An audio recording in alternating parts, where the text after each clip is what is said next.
When I was 7, my parents told me I'd be spending a few days at my grandparents' house. They framed it like a little adventure. You love it there. Grandma has cookies, and Grandpa will show you his garden. It sounded like fun at the time.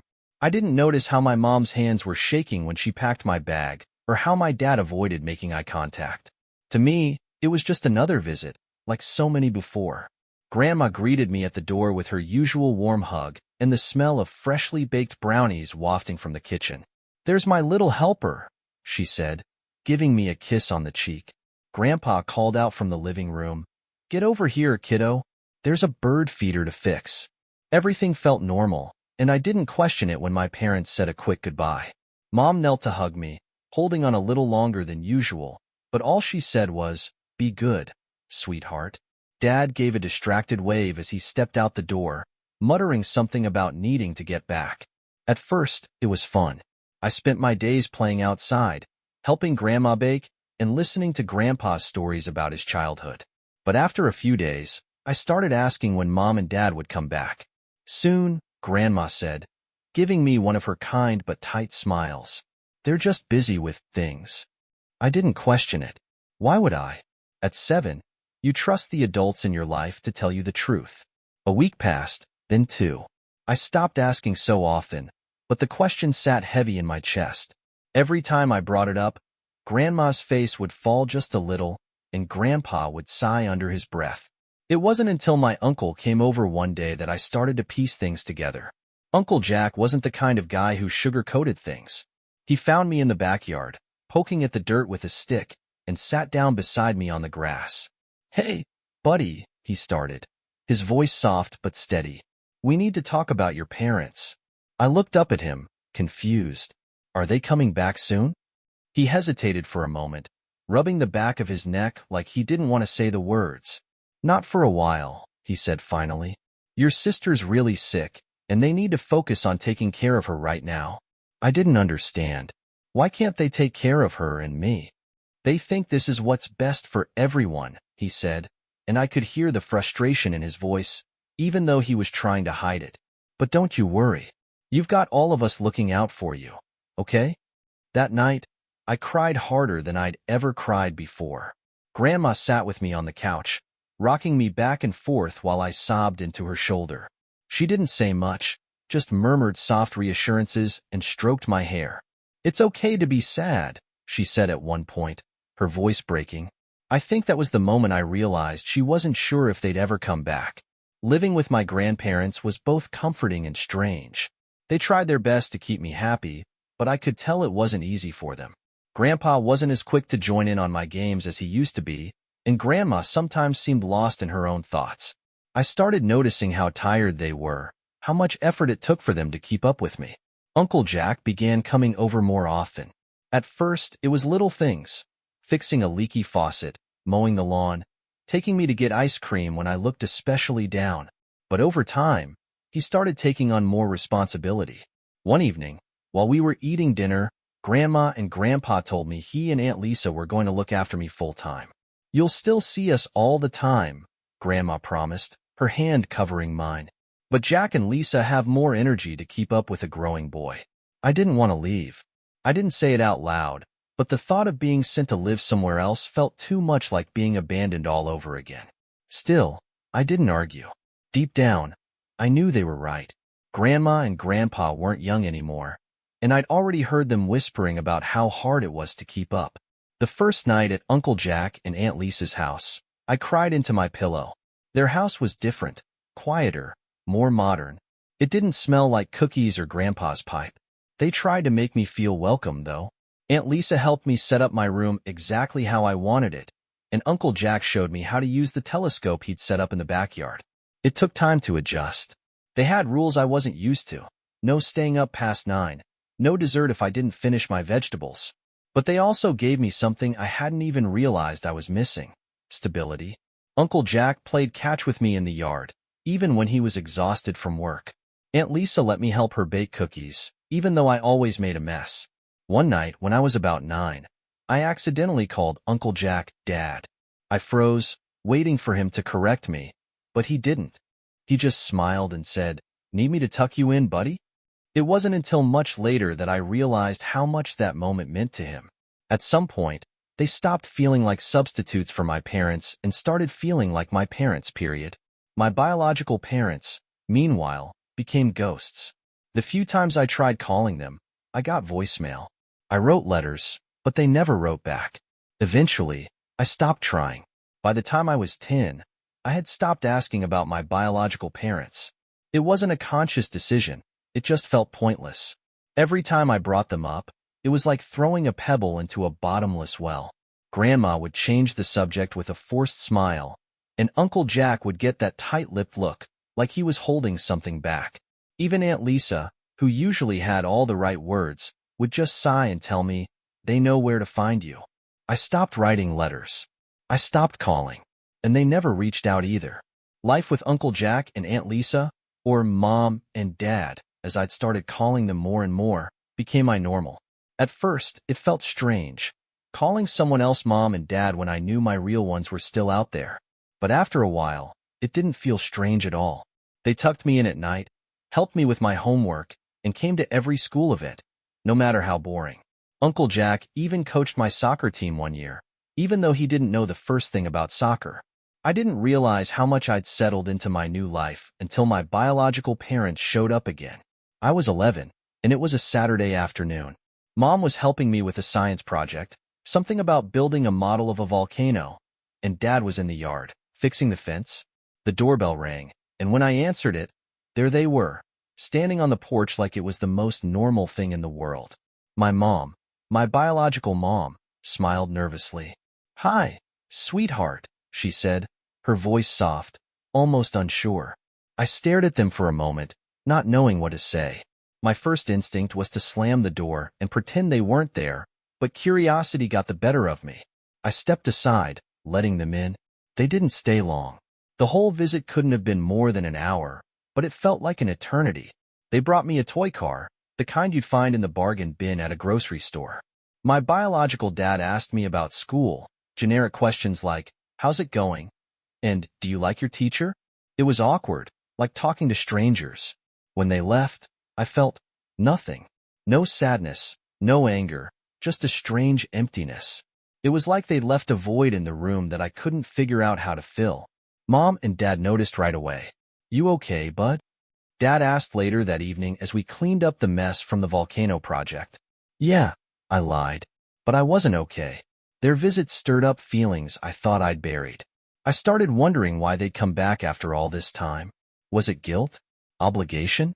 Did they actually miss me? Or were they just checking off a box on some invisible list? Whatever their reason, it wasn't enough. After that, I told Mom and Dad I didn't want to see them again. They didn't argue. They just said, "It's your choice." And that was the end of it. Over the next few years, I stopped thinking about my biological parents altogether. It wasn't that I didn't care. It's hard not to care about the people who brought you into the world, but I had other things to focus on. School, soccer, family dinners, and the small, happy moments that made up my life with Mom and Dad. One summer, when I was about 12, they took me to Disneyland. It was the first real vacation we'd ever had together, and they went all out. Mom planned everything down to the last detail, making sure we hit all the best rides and ate at the most ridiculous themed restaurants. Dad, who hated roller coasters, went on Space Mountain with me 3 times because I couldn't get enough of it. Looking back, I realize how much they must have saved for that trip. We weren't rich, but they wanted me to have that experience. That's the kind of people they were, always putting me first, even when it wasn't easy. Meanwhile, my biological parents were ghosts. The few updates I got about them came from Grandma, who would mention them in passing, usually in the context of my sister's illness. "Your mom asked how you're doing," she'd say, her voice neutral, as if she didn't know how I'd feel about it. I never asked for details. I didn't want to know. The truth was, I didn't need them. I had a family, one that loved me, supported me, and showed up for me every single day. Mom and Dad weren't perfect. They argued over stupid things, like what to make for dinner, or whose turn it was to take out the trash, but they were real. They were there. One day, while we were having dinner, Mom said something that stuck with me. "You know, we're the lucky ones," she said, out of nowhere. "Getting to have you in our lives. It's the best thing that ever happened to us." I didn't know how to respond to that. I just nodded, trying to swallow the lump in my throat. But later that night, as I lay in bed, I thought about what she'd said. They hadn't just taken me in because they had to. They'd chosen me. And in choosing me, they'd given me something my biological parents never could: a sense of belonging. When I was 13, Mom and Dad started talking to me about adoption. It wasn't the first time the idea had come up, but this time it felt different, more real.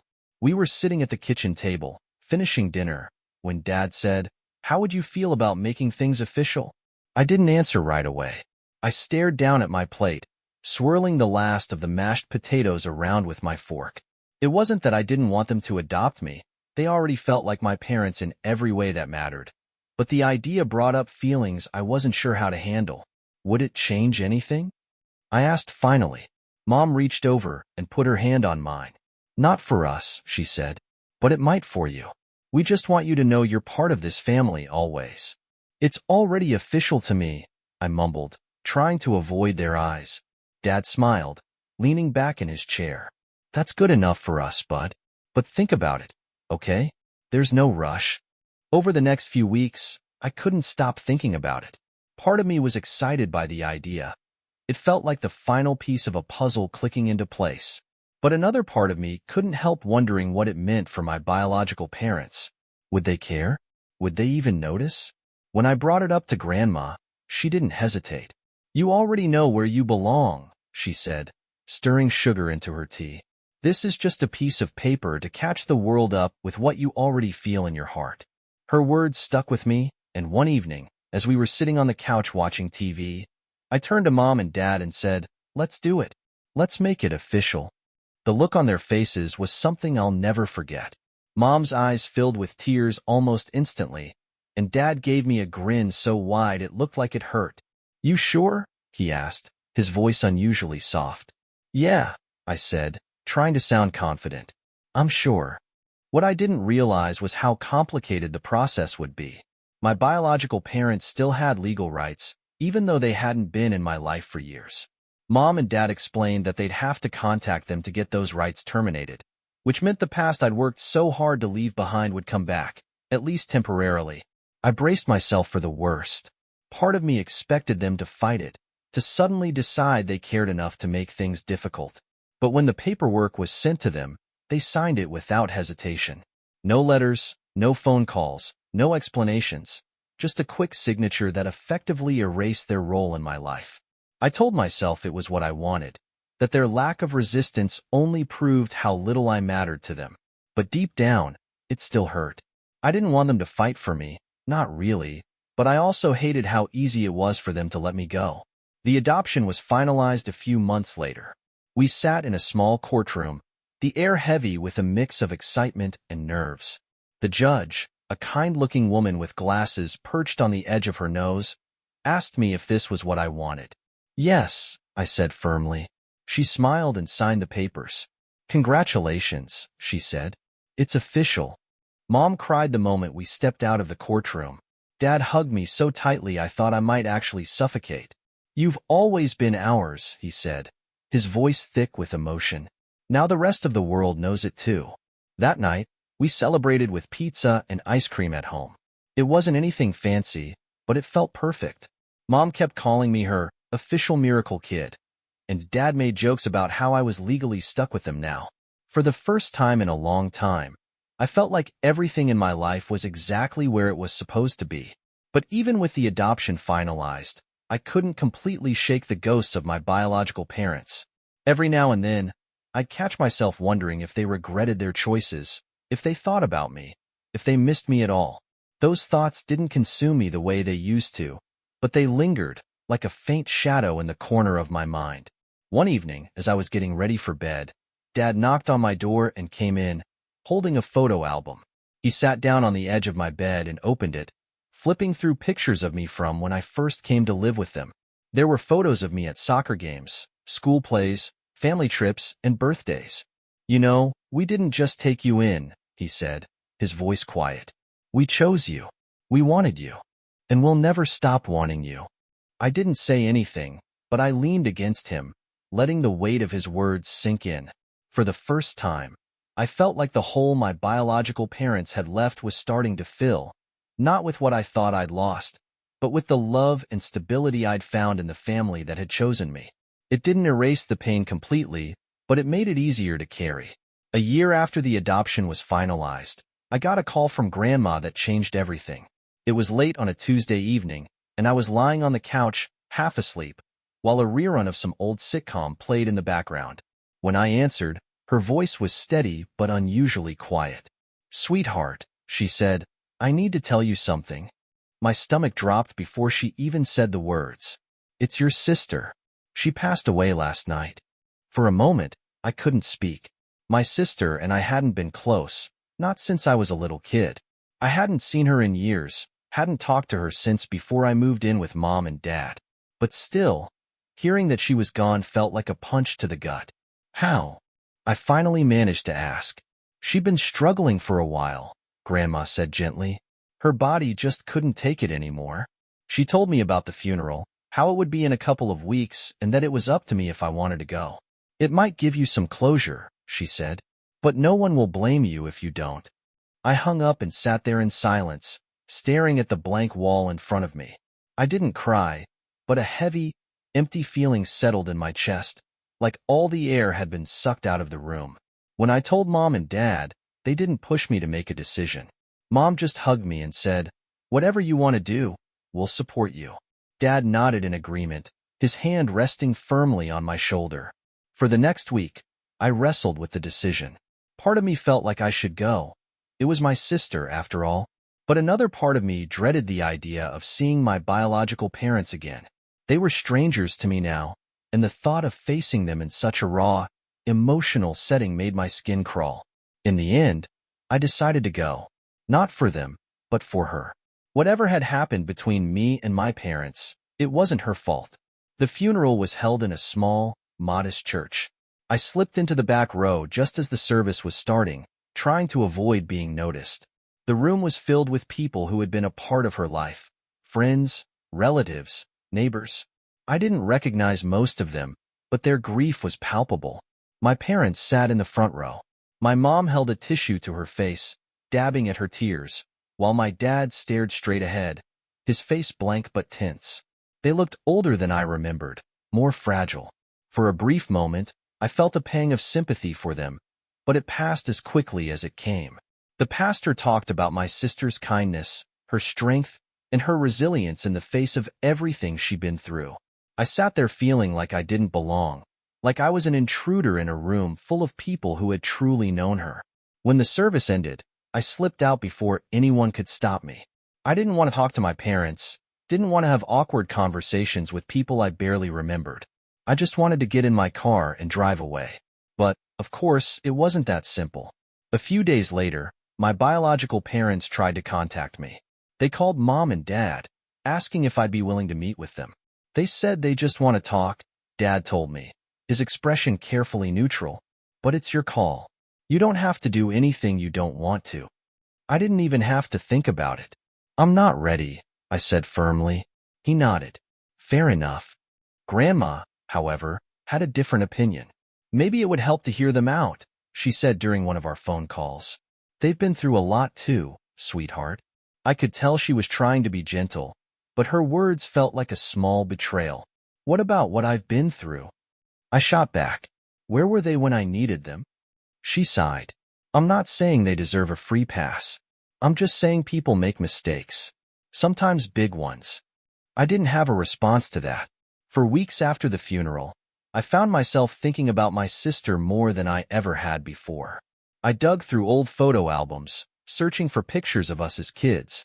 There weren't many, just a handful of snapshots from Christmas mornings and birthday parties. In one, she was holding me on her lap, both of us grinning with chocolate frosting smeared across our faces. In another, she was chasing me around the backyard, her face frozen mid-laugh. Looking at those photos, I realized how much I'd lost. Not just her, but the chance to really know her. I couldn't help but wonder if she'd ever resented me for being sent away. Did she miss me? Did she feel guilty for taking up so much of our parents' attention? Those were questions I'd never get answers to, and that realization hurt more than I expected. My parents sent me a letter a few weeks later, their first direct contact in years. It was long and emotional, filled with apologies and explanations. They wrote about how overwhelmed they'd been when my sister got sick, how they thought sending me away was the only way to cope. "We know we hurt you," my mom wrote, "and we'll regret it for the rest of our lives." They also wrote about my sister, how much she'd loved me, how she'd always talked about wanting us to reconnect someday. That part hit me the hardest. I'd spent so much time being angry at them that I hadn't stopped to think about how my absence might have affected her. At the end of the letter, they asked for a chance to rebuild our relationship. "We're not expecting forgiveness," they wrote, "but we hope you'll give us the chance to show you how much we care." I didn't know what to do. Part of me wanted to rip the letter up and move on. But another part of me, the part that still missed the family I thought I'd have, wasn't so sure. For weeks, I couldn't get the letter out of my head. I'd shoved it into the back of a drawer, but that didn't stop their words from looping in my mind. Every time I thought I'd managed to push it aside, another memory of my sister or a pang of old resentment would bring it back. It was exhausting, this constant tug-of-war between wanting to leave the past behind and wondering if I owed it to myself, or maybe even my sister, to see where things could go. Mom noticed something was off. She always did. One night, as we were cleaning up after dinner, she leaned against the counter and asked, "You want to talk about it?" I shook my head, scrubbing harder at a plate that was already spotless. "You don't have to," she said gently, "but you don't have to deal with it alone either." I hesitated, then blurted out, "They wrote me a letter." She didn't ask who. She didn't need to. What did it say? I sighed, setting the plate down and running my hands under the warm water. They apologized. A lot. Said they regret everything and want to rebuild a relationship. Mom didn't respond right away. She dried her hands on a dish towel, her expression thoughtful. "And how do you feel about that?" "I don't know," I admitted. "I don't know if I even want to try. But then I think about my sister and it's like, I don't know. Maybe I should." For her. Mom walked over and put a hand on my shoulder. "Listen, I can't tell you what to do. But whatever you decide, it has to be for you, not for anyone else. Not even your sister." "Okay." I nodded, even though I wasn't sure I believed her. A week later, another letter arrived. This one was shorter, less polished. My biological dad had written it, his handwriting messier than my mom's. He didn't apologize as much as he just talked. About how hard it was when my sister got sick, about how they felt like they'd failed both of us, about how they thought sending me to live with Grandma was the best option at the time. He ended it with a simple plea, "Please, let us try to make this right." This time, I showed the letter to Dad.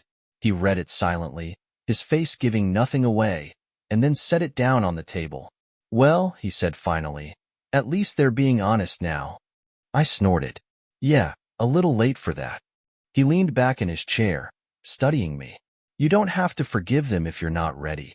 And you definitely don't have to let them back into your life if you don't want to. But if you're carrying this around," he tapped the letter with his finger, "maybe talking to them could help you let it go. Not for them, for you."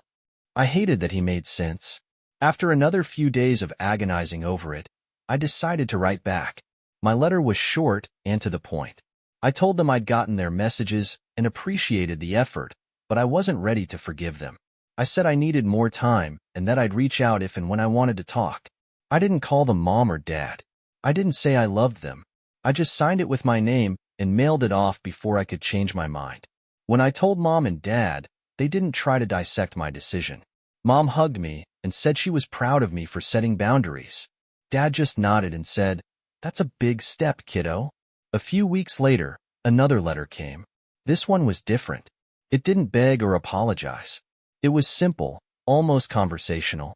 My biological mom wrote about how they were doing, what their days looked like, how they were coping after my sister's death. She mentioned little things, like how they'd started gardening, or how my dad had taken up painting to deal with his grief. At the end, she wrote, "We love you and just want you to be happy. Take all the time you need." I didn't write back, but I didn't throw the letter away either. Life kept moving forward. College was busier than ever, and I threw myself into my classes, my part-time job, and the friends I'd made on campus. But every time I came home, Mom and Dad reminded me what it meant to be truly loved. Mom would have cookies waiting on the counter, and Dad would ask me 1,000 questions about my classes, no matter how dull my answers were. It was like walking back into a warm, familiar hug every time I stepped through the door. One night, after dinner, I found myself sitting at the kitchen table with Mom. The house was quiet except for the hum of the dishwasher. I hadn't planned to bring it up, but the words came out before I could stop them. "Do you think I should talk to them?" She looked at me for a long moment before answering. "I think only you can decide that. But if you do, it's okay to go slow. It's okay to set limits. You don't have to let them all the way in.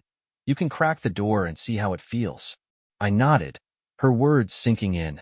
For the first time, I realized this didn't have to be all or nothing. I didn't have to forgive them completely or shut them out forever. I could find my own balance, whatever that looked like. For now, I wasn't ready to take the next step. But for the first time, I wasn't ruling it out either. Months passed before I even thought about reaching out again. Life moved forward, as it always does. College consumed most of my time, and when I wasn't buried in assignments, I was visiting Mom and Dad at home, soaking in the comfort of family dinners, late-night movie marathons, and Dad's relentless questions about my future plans. It felt safe, steady. The idea of disrupting that by opening the door to my biological parents felt risky, but the thought never fully went away.